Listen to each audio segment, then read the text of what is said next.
సర్వలోక నియామకుడు సర్వోన్నతుడైన దైవానికే సమస్త స్తోత్రం తెలియసుకుంటూ, సోదర మహాశుధర ఆధ్యాత్మిక ప్రియులారా, ఈరోజు నేను మీ ముందు పాస్టర్ సాంబశివరావు గారు ఒక చర్చా వేదికలో ఒక వ్యక్తికి తెలిపిన విషయాల గురించి నేను ఈ వీడియోలో మీకు తెలియజేయాలని అనుకుంటున్నాను. ఒక యాంకర్ ప్రశ్నిస్తూ బైబిల్లో కూడా బూతు విషయాలు ఉన్నాయి కదా అని తెలియజేసినప్పుడు, లేదండి ఆ సందర్భం వేరు, అక్కడ దేవుని ఆగ్రహము దేవుని శాపం కారణంగా ఆ జాతి నాశనం కావడం జరిగింది. మహనీయ లూత్ అలైహిస్సలాం గారు, బైబిల్లో లోతు అంటారు, వారి యొక్క కుమార్తెలు మానవ మనుగడ ముందుకు సాగేదాని కోసము తండ్రితో సంభోగం చేయడము సంపర్కం చేయడము పాపము నేరము కాబట్టి ఆయన అంగీకరించడు. కాబట్టి ఆయనకు మత్తు పదార్థాలు ఇచ్చి ఆయనతో సంభోగం చేసిన కారణంగా సంపర్కం కారణంగా సంతాన వృద్ధి కలుగుతుందని వారు ఆ విధంగా చేశారు అని వివరణ ఇచ్చారు. అంటే ఒక యాంకర్ అడిగిన ప్రశ్నకు జవాబుగా ఈ విషయం తెలియజేసినాడు. ఎందుకు అంటే ఆయనకు ప్రవక్తల గురించి అవగాహన లేదు కాబట్టి, తెలుగు భాష మాట్లాడే వ్యక్తి, భారతదేశానికి ఆంధ్రప్రదేశ్ రాష్ట్రానికి సంబంధించిన వ్యక్తి కాబట్టి ఆయన కుటుంబ పరంగా కానీ ఆధ్యాత్మికంగా కానీ ప్రవక్తలు అంటే ఏమిటి, వారి గౌరవం ఏమిటి, వారి యొక్క ఉన్నత స్థానం అనేది ఏమిటి ఆయనకు తెలియని కారణంగా అది వాస్తవంగా భావించి ఒక యాంకర్ అడిగిన ప్రశ్నకు జవాబుగా ఈ విషయాన్ని తెలియజేయడం జరిగింది.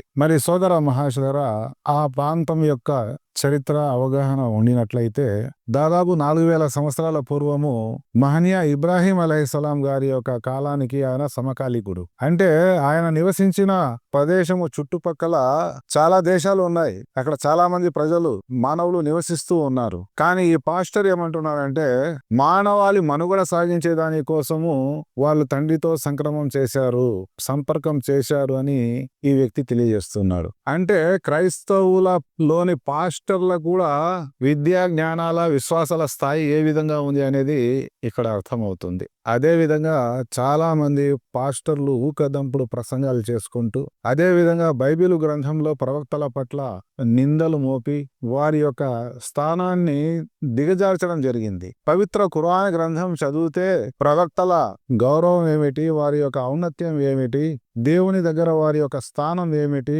ఈ విషయాలన్నీ అవగాహన కలుగుతాయి. అదే విధంగా హైందవ సోదరులు బైబిలు పైన నింద వేస్తున్నారని, యేసుక్రీస్తును అవహేళన చేస్తున్నారని, బీవి మరియమ్మ పైన నిందలు వేస్తూ ఉన్నారని ఈ సాంబశివరావు అనే ఒక వ్యక్తి తన జీవితంలోని అధిక సమయము హైందవ గ్రంథాల్లోని, పౌరాణిక గ్రంథాలు, ఇతిహాసాల్లోని విషయాలన్నీ చదివి చదివి చదివి వెలికి తీసి పేజీ నెంబర్లతో సహా, శ్లోకాల నెంబర్లతో సహా, పుస్తకాల పేర్లతో సహా ఆ అశ్లీల విషయాలన్నీ వెలికి తీయడం జరిగింది. మరి అదే సమయాన్ని దైవంతో ప్రార్థన వేడుకొని సన్మార్గం అనుగ్రహించమని దైవాన్ని వేడుకొని ఒకసారి పవిత్ర గ్రంథం, చిట్ట చివరి దైవ గ్రంథం, సంపూర్ణ దైవ గ్రంథాన్ని గినక చదివి ఉంటే అతనికి మోక్ష మార్గము, సన్మార్గ మార్గము అనుగ్రహించబడేది. ఒకసారి సిగ్నేచర్ స్టూడియోలో మాట్లాడుతూ ఇస్లాం గురించి మీ అభిప్రాయం ఏమిటి అంటే, బైబిల్ తర్వాత 600 సంవత్సరాల తర్వాత వచ్చిన గ్రంథము, అది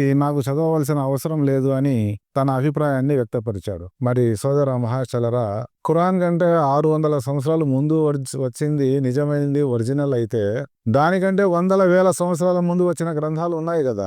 నీవు సన్మార్గం పొందాలా అని కోరుకుంటే అన్ని గ్రంథాలు చదవాలా, అన్ని గ్రంథాలు అర్థం చేసుకుంటే దైవం అంటే ఎవడు, ఆయన శక్తి సామర్థ్యాలు ఏమిటి, ఆయనకు కూడా బలహీనతలు ఉంటాయా, ఆయనకు కూడా చావు పుట్టుకలు ఉంటాయా, ఆయనకు కూడా ఆది అంతం ఉంటుందా, ఈ దేవుని యొక్క గుణగణాలు శక్తి సామర్థ్యాలు నీకు తెలియని కారణంగా, ప్రవక్తల ఔన్నత్యము వారి యొక్క గౌరవం తెలియని కారణంగా సొంత కుమార్తెలతో సంభోగం చేసినట్టు, కుమార్తెలు సంపర్కం కోసం ఆహారంలో మత్తు పానీయాలు కలిపినట్టు, ఇంకా ప్రపంచంలో ఎక్కడ మానవాళి లేదన్నట్టు, అంటే ఈ విషయం ద్వారానే తెలుస్తూ ఉంది బైబిల్ గ్రంథం సంపూర్ణ గ్రంథం కాదని. ఈ సాంబశివరావు అనే వ్యక్తి తన జీవితంలోని ఎక్కువ సమయాన్ని వృధా చేశాడని, ఏ విధంగానైతే ఒక ఉపమానంగా ఆదం అలైహిస్సలాం గారు ఆ కాలానికి అనుగుణంగా ఆ ఎలిమెంటరీ స్కూల్ స్టార్ట్ చేస్తే మహనీయ నోవా నూహ్ అలైహిస్సలాం గారు అప్పర్ ప్రైమరీ స్కూల్.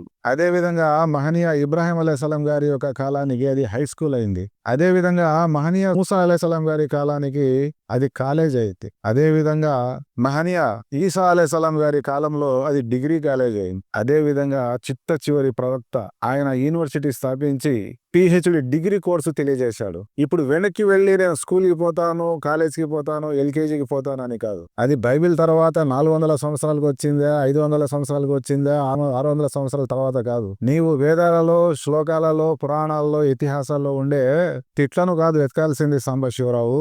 ఓ ఫాస్టర్ గారు, మీరు వెతకాల్సింది న్యూ టెస్టమెంట్. ఆ కొత్త గ్రంథం ఏదైతే ఉందో దాన్ని చదవాలి, దాన్ని అర్థం చేసుకోవాలి. ఖురాన్ థియరీ అయితే ప్రవక్త గారి యొక్క బోధనలు ప్రాక్టికల్. మహనీయ ఈసా అలైహిస్సలాం గారికి ప్రాక్టికల్ తక్కువ ఉంది. ఆనాటి బనీ ఇశ్రాయేల్ ప్రజలు ఆయన బోధనలు తిరస్కరించారు. నా తర్వాత నా సహోదరుడు వస్తాడు, సంపూర్ణ ధర్మంలోకి తీసుకుపోతాడు, సంపూర్ణ బోధనలు తెలియజేస్తాడు అని మహనీయ ఈసా అలైహిస్సలాం గారు బోధించడం జరిగింది. మీరు దానినే పట్టుకొని మూఢనమ్మకాలు కల్పించుకొని, గ్రంథంలో లేనిపోని విషయాలు కల్పించుకొని, కల్పితం చేసుకొని అదే సత్యం అనే భ్రమలో ఉన్నారు. అవి దేవుని తరపున వచ్చిన కొన్ని బోధనలు మాత్రమే. సంపూర్ణ గ్రంథం ఖురాన్ గ్రంథం. పాత నిబంధన, కొత్త నిబంధన, కీర్తనలు, అంతకు ముందు వచ్చిన సహీఫాలు ఏవైతే ఉన్నాయో, పవిత్ర బోధనలు ఏవైతే ఉన్నాయో వాటన్నింటిని కలిపిన సంపూర్ణ గ్రంథం అల్ కితాబ్ ఖురాన్ గ్రంథం. ఎవరైనా సన్మార్గం పొందాలి అంటే, ధర్మ అధర్మాలు తెలుసుకోవాలి అంటే ఖురాన్కి ఫుర్ఖాన్ అని కూడా అంటారు. మరి ఆ పురాణాల్లో, ఇతిహాసాల్లో ఎక్కడెక్కడో ఆ తిట్లను అన్వేషించేదానికంటే పవిత్ర గ్రంథాన్ని ఒకసారి చదవండి సాంబశివరావు గారు. సిగ్నేచర్ వీడియోలో 600 సంవత్సరాల తర్వాత వచ్చిన గ్రంథము, దానివల్ల ఏమేమి చదివితే ఏమి, చదవకపోతే అని మీరు అనుకుంటున్నారు. ఈ జీవితం శాశ్వతం కాదు. ఒకసారి చదివితే ఇంత వయసు వచ్చే వరకు ఎంత మంచి విషయాలు నేను కోల్పోయానని బాధపడతారు మీరు. అందుకోసం నా విన్నపం ఏమిటి అంటే, మార్పులకు చేర్పులకు లోనైన గ్రంథాన్ని చదివి అదే సర్వస్వం అని మీరు భావించినట్లయితే, బాయిలోని కప్ప ఏదైతే ఉందో అదే ప్రపంచం అని అనుకుంటుంది. కానీ బాయి తర్వాత నది ఉంటుంది, చెరువు ఉంటుంది, సముద్రం ఉంటుంది. అందుకోసం మీరు బాయిలో నుంచి బయటికి వచ్చి విశ్వాన్ని, ప్రపంచాన్ని గమనించి ఆ సంపూర్ణ ధర్మంలోకి మీరు ప్రవేశించాలని, ఆ కృషి మీరు చేయాలని నేను ఈ వీడియో ద్వారా విన్నవించుకుంటున్నాను.